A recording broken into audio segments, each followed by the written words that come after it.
Simple కదా.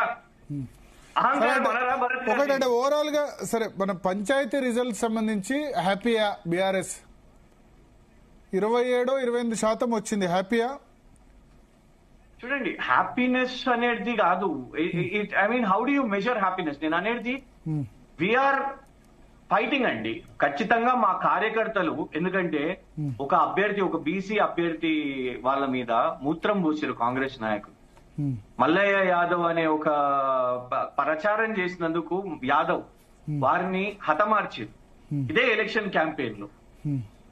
ఓట్లు పడ్డ తర్వాత కూడా మీరు చూసిండ్రు, ఆ ఓట్ చేసిన ఏదైతే స్లిప్స్ ఉన్నాయో అవి డ్రైనేజ్ లో కనబడ్డాయి.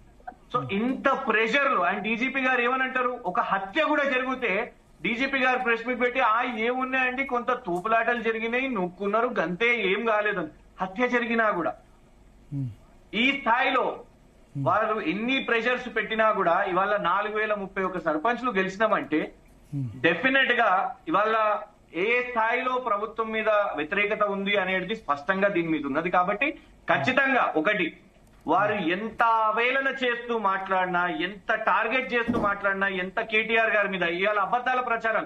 మీరు ఇంకొక ఇంట్రొడక్షన్ లో మీరు చెప్పారు, ఎస్ ఇప్పుడు ఏమనన్నారు, వర్కింగ్ ప్రెసిడెంట్ గా ఫెయిల్ అయ్యిండు, అసలు ఏ ఎలక్షన్ గెలవలేదు ఇది అని. రేవంత్ రెడ్డి గారు ప్రెసిడెంట్ అయిన తర్వాత, కాంగ్రెస్ ప్రెసిడెంట్ అయిన తర్వాత హుజురాబాద్ పరిస్థితి ఏందండి, 3000 ఓట్లు వచ్చింది. దుబ్బాక పరిస్థితి ఏందండి, డిపాజిట్ గల్లంతు 3rd ప్లేస్. సిట్టింగ్ మునుగోడు పరిస్థితి ఏందండి, 3rd ప్లేస్. జిహెచ్ఎంసీ లేదండి, దుబ్బాకప్పుడు ఆయన కాదనుకుంటా ప్రెసిడెంట్, రేవంత్ రెడ్డి గారు. హుజురాబాద్ మునుగోడు రెండే జరిగాయి.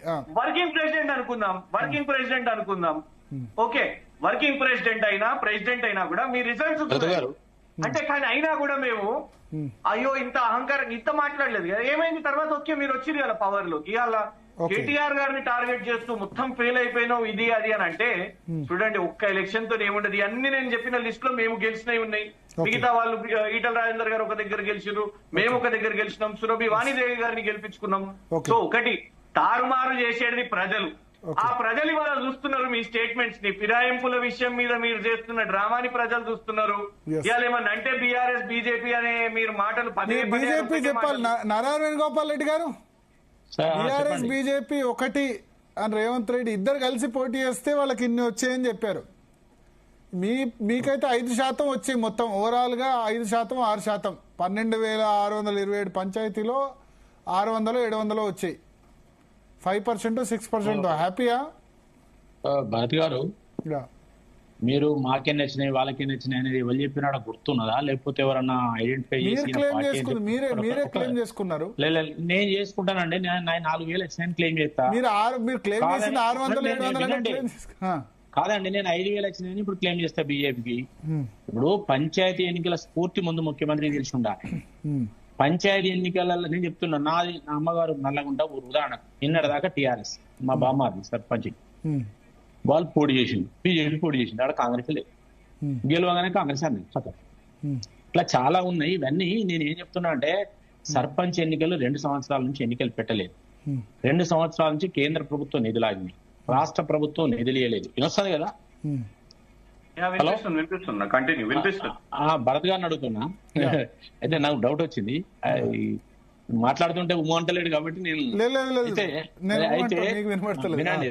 అయితే ఈ సర్పంచ్ ఎన్నికలు ఏవైతే ఉన్నాయో ఎవరు వాళ్ళు క్లెయిమ్ చేసుకుని పార్టీ పరంగా రుద్దడమే తప్పు, రాజ్యాంగ స్ఫూర్తికి విరుద్ధం.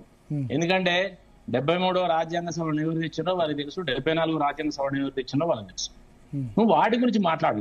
నేను ఏమంటున్నా అంటే, సరే సర్పంచ్ ఎన్నికలు పెట్టినందుకు సంతోషం, 2 ఏళ్ల తర్వాత వాళ్ళు పెట్టినందుకు సంతోషం. గ్రామాల పరిస్థితి అధ్వానంగా ఉన్నది. టెన్షన్గా ఆర్థిక సంఘం కేంద్రం నుంచి గ్రామ పంచాయతీలో నిధులు వస్తాయి. నువ్వు ఎన్ని లిస్టులో చెప్పు, ఒక మనిషికి 16 రూపాయలు వస్తున్నాయి. ఇప్పుడు ఏమైనా మారిందా ఈ మధ్యలో నాకు తెలియదు, అంటే సబ్జెక్ట్ టు కరెక్షన్. అట్లా జనాభా ప్రకారం గ్రామ పంచాయతీలో నిధులు కేంద్ర ప్రభుత్వం నుంచి గతంలో 2 ఏళ్ల నుంచి ఆగిన నిధులు వస్తాయి, ఇప్పుడు కూడా వస్తాయి. మరి మీరు ఎన్ని ఇస్తారు నిధులు? గ్రామ పంచాయతీల భవిష్యత్తు గురించి వాళ్ళ కనీసం ఊడ్చే వాళ్ళు లేరు, లేదంటే వాళ్ళ కనీసము లైట్ వేసే మనిషి లేడు, జీతాలు లేవు, అగమ్య గోచరంగా ఉన్నాయి. పాత సర్పంచుల బిల్లులు క్లెయిమ్ చేసుకోలేకపోయినారు, చాలా మంది ఆత్మహత్యలు చేసుకున్నారు. మీకు ఇంకో విషయం చెప్తా, మీరు చాలా రోజు బీసీ ఉద్యమాన్ని, బీసీ సంబంధించిన రిజర్వేషన్ నడిపింది కేంద్ర ప్రభుత్వం. రాష్ట్ర ప్రభుత్వం 42% రిజర్వేషన్ మీద నడిపింది. కానీ మీకు ఒక విషయం చెప్తున్నా, అసలు ఈ రిజర్వేషన్ గ్రామ పంచాయతీల లెవెల్ పట్టించుకోలేదు. సరే రిజర్వేషన్ అయింది, ఎస్సీ ఎస్టీల వరకు ఎస్సీ ఎస్టీలు పోటీ చేశాం. మిగతా జనరల్ సీట్లలో మీరు ఏ మండలం అని తీసుకోండి, నేను ఒక 2-3 ఎగ్జాంపుల్ ఇస్తాను మీకు మండలాలు. కొద్దిగా మంచిగా సిటీకి వచ్చి చదువుకున్న బీసీలు కానీ ఓసీలు కానీ ఎవరు పోటీ చేస్తలేదు. 50% ఏవో 60% జనరల్ సీట్లలో మళ్ళీ బీసీ రిజర్వేషన్ బోను బీసీలే చేస్తున్నారు. ఎందుకు కారణం అంటే చేయొద్దని నేను అంటలేదు. అసలు ఈ ఎలక్షన్ సంబంధించిన దాని మీద గత ప్రభుత్వాలు సర్పంచులు పోటీ చేసిన అప్పుల పాలు కావడం, నిధులు రాకపోవడం వల్ల చాలా విరక్తితో ఉన్నారు. విరక్తితో నుండి గ్రామాన్ని పట్టుకొని ఉన్న వాళ్ళు మాత్రమే ఇవాళ పోటీ చేశారు. పోటీ చేసిన తర్వాత దానికి సరే కొంత ఖర్చు అయింది, అదంతా అయింది. ఇప్పుడు నువ్వు రాబోయే రోజులలో నిధులు కనుక ఇవ్వకపోయేది ఉంటే గ్రామ పంచాయతీ సర్పంచులు ఆగమయ్యే పరిస్థితి ఉన్నది. ఇవాళ చెప్తున్నారు మా ఇంత గెలిచినా, నువ్వు గవర్నమెంట్ ఉన్నావు కాబట్టి కొంత ఇండిపెండెంట్ గెలిచినా ఇంకో పార్టీ నుంచి గెలిచినా మేము కాంగ్రెస్ అని చెప్పుకుంటారు. ఎందుకంటే మీ శాసనసభ్యులు అందరూ అక్కడ ఉంటారు కాబట్టి వాళ్ళు ప్రెషర్ పెడతారు, కొంత నిధులు రానియరు. ఇప్పుడు ఎందుకంటే అంతకుముందు ఎమ్మెల్యేలు పెత్తనం, సర్పంచ్ల కంటే ముఖ్యంగా ఎమ్మెల్యేలు పెత్తనం పెంచారు. ఎమ్మెల్యేలు వచ్చి ఏది రావాలన్నా కలెక్టర్ను శాసించడం, వాళ్ళకు గ్రామ పంచాయతీ తీర్మానాన్ని బుట్ట దాఖలు చేయడం, వాళ్ళకు ఏ కూడా రాకుండా చేయడం, వీళ్ళ పెత్తనంతో వీళ్ళు పోయి ఓపెన్ చేయడం, పక్క సర్పంచ్ని స్టెప్పిన్ లాగా పెట్టుకోవడం, ఇవన్నీ జరుగుతున్నాయి. మరి రాజ్యాంగ స్ఫూర్తిని సర్పంచ్లకు ఇవ్వాల్సిన రైట్స్ ఇచ్చి వాళ్ళకి ఇవ్వాల్సిన నిధులు టెన్షన్ గా ప్రతి నెలకు మీరు ఇస్తారా? కేంద్రం ఇచ్చిన దానికి మీరు కూడా అంత ఇవ్వాలి, ఇస్తారా? ఇచ్చి గ్రామాలను అభివృద్ధి చేసేందుకు ముందుకు తీసుకుపోతారా? ప్రజా సంక్షేమాన్ని ప్రజాస్వామ్యబద్ధంగా కొనసాగిస్తారా? వీటి మీద మాట్లాడాలి.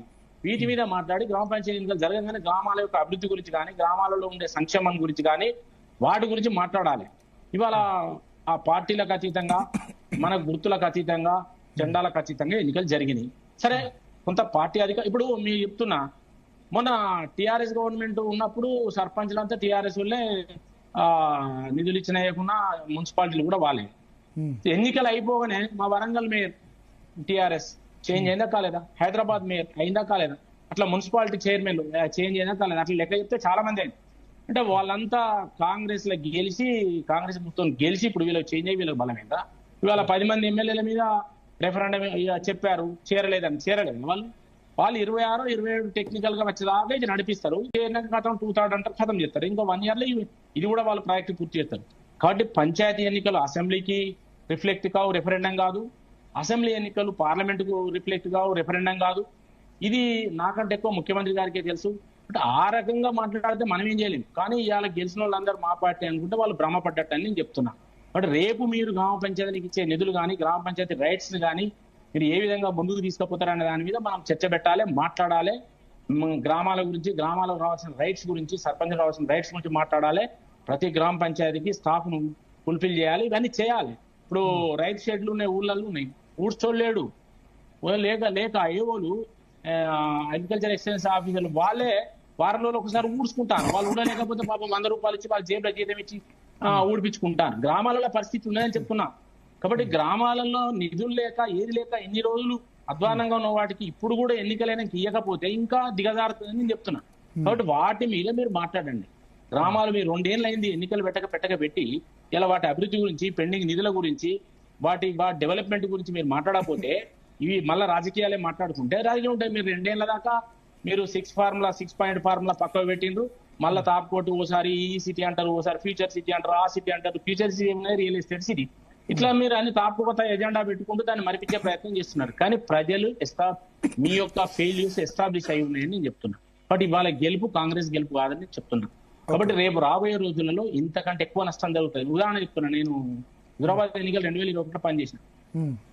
ఒక్క సర్పంచ్, ఒక్క వార్డు మెంబర్, ఒక్క ఎంపీటీసీ లేకుండా మొత్తం టీఆర్ఎస్ కొనుగోలు చేసింది. కానీ రాజేందర్ గారు 25,000 మెజార్టీ గెలిచింది. ఇవాళ సర్పంచ్లే కులమానం రేపటి గవర్నమెంట్ కానీ అనుకుంటే అది వాళ్ళ దివాలా కోరుతనం అయితే తప్ప ఇంకోటి ఉంటది. కాబట్టి ఇవాళ నేనేమంటున్నా అంటే సర్పంచ్ ఎన్నికలు జరిగిన తర్వాత మీ బాధ్యత పెరిగింది.